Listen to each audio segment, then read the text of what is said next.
Hello, welcome back to our channel. Today, I'm going to show you how to compress a PowerPoint file size so you can save storage space and make your presentations easier to share.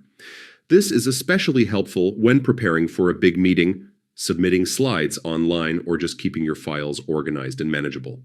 Let's go step by step so you can reduce your file size quickly and efficiently. First, open PowerPoint on your computer and load the presentation you want to compress. Once it's open, click on any image in your slides. This is the starting point for the compression process.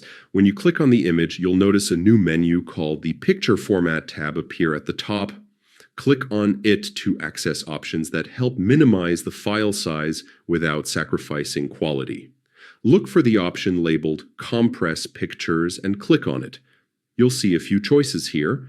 Make sure to keep both default boxes checked. These settings ensure your images remain high quality while the overall file size is reduced. Next, select Use Default to let PowerPoint apply standard compression settings that work well in most cases, then click OK to apply the changes. After that, go to the File tab and select Save As.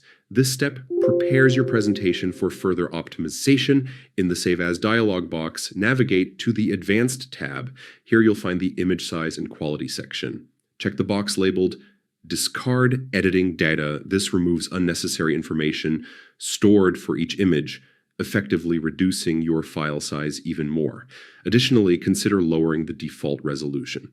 While high resolution looks great, a slightly lower resolution usually maintains a professional appearance and significantly decreases the file size. Once all settings are adjusted, click OK to save. And just like that, your presentation is compressed. You now have a lighter file that's easier to store, share via email, or upload online, all while keeping your slides looking polished and professional. Thanks for watching, and I hope this guide helps you streamline your presentations. Don't forget to like, share, and subscribe for more helpful tutorials and tips.